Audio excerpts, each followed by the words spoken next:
Hi ಸ್ನೇಹಿತರೆ, ಎಲ್ಲರಿಗೂ ನಮಸ್ಕಾರ. ಇವತ್ತಿನ ವಿಡಿಯೋದಲ್ಲಿ ನಾನು ತುಳಸಿ ಗಿಡದಿಂದ ಹೇಗೆ ವಶೀಕರಣ ಮಾಡ್ಕೋಬೋದು ಅನ್ನೋ ಒಂದು ವಿಶೇಷ ಹಾಗೂ ವೈಶಿಷ್ಟ್ಯವನ್ನು ಹೇಳಿಕೊಡ್ತೀನಿ ಸ್ನೇಹಿತರೆ. ಈ ಒಂದು ತಂತ್ರದಿಂದ ನೀವು ಸ್ತ್ರೀಯರನ್ನೇ ಆಗಿರ್ಬೋದು ಅಥವಾ ಪುರುಷರನ್ನೇ ಆಗಿರ್ಬೋದು, ಯಾರನ್ನ ಬೇಕಾದರೂ ವಶೀಕರಣ ಮಾಡ್ಕೊಳ್ಬೋದು ಸ್ನೇಹಿತರೆ. ಮೊದಲಿಗೆ ನೀವು ತುಳಸಿ ದಳದ ಎಲೆಗಳನ್ನು ಬಿಡಿಸ್ಕೊಳ್ಬೇಕಾಗತ್ತೆ ಸ್ನೇಹಿತರೆ. ಒಂದು ದಳದಲ್ಲಿ ನಿಮ್ಮ ಹೆಸರನ್ನು, ಮತ್ತೊಂದು ದಳದಲ್ಲಿ ನೀವು ಯಾರನ್ನು ವಶೀಕರಣ ಮಾಡ್ಕೊಳ್ಬೇಕು ಅಂತ ಇರ್ತೀರೋ ಅವರ ಹೆಸರನ್ನು ಒಂದು ಮಾರ್ಕರ್ ಪೆನ್ನಿನ ಒಂದು ಸಹಾಯದಿಂದ ಬರಿಬೇಕಾಗತ್ತೆ ಸ್ನೇಹಿತರೆ ಆ ಎಲೆಗಳ ಮೇಲೆ.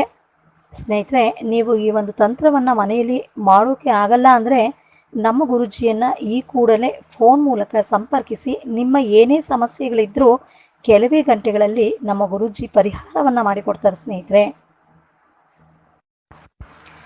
ತುಳಸಿ ಎಲೆಗಳ ಮೇಲೆ ಹೆಸರನ್ನು ಬರೆದಾದ್ಮೇಲೆ ನಿಮ್ಮ ಬಲದ ಕೈಯ ಒಂದು ಮುಷ್ಟಿಯಲ್ಲಿ ಈ ಒಂದು ಎಲೆಗಳನ್ನು ಇಟ್ಕೊಂಡು ನಾವು ಹೇಳೋ ಈ ಒಂದು ಮಂತ್ರವನ್ನು ಹೇಳ್ಕೊಳ್ಳಿ ಸ್ನೇಹಿತರೆ.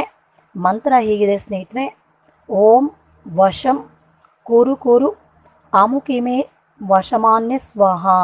ಮಂತ್ರ ಮತ್ತೊಮ್ಮೆ ಹೇಳ್ತೀನಿ ಸ್ನೇಹಿತರೆ: ಓಂ ವಶಂ ಕೂರು ಕೂರು ಆಮುಕಿಮೆ ವಶಮಾನ್ಯ ಸ್ವಾಹ.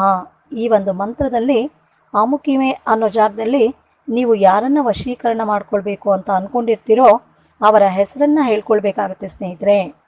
ಓಂ ವಶಂ ಕೂರು ಕೂರು ಆಮುಕಿಮೆ ಅನ್ನೋ ಜಾಗದಲ್ಲಿ ಅವರ ಹೆಸರನ್ನು ಹೇಳ್ಕೊಳ್ಬೇಕು. ಆಮೇಲೆ ವಶಮಾನ್ಯ ಸ್ವಾಹ ಅಂತ ಹೇಳಬೇಕು ಸ್ನೇಹಿತರೆ. ಈ ತಂತ್ರವನ್ನು ಮಾಡಿ ನೋಡಿ ಸ್ನೇಹಿತರೆ. ನಿಮಗೆ ಕೆಲವೇ ದಿನಗಳಲ್ಲಿ ಯಾರು ವಶೀಕರಣ ಆಗಬೇಕು ಅಂತ ಅಂದ್ಕೊಂಡಿರ್ತೀರೋ ಅವರು 100% ವಶೀಕರಣ ಆಗ್ತಾರೆ ಸ್ನೇಹಿತರೆ.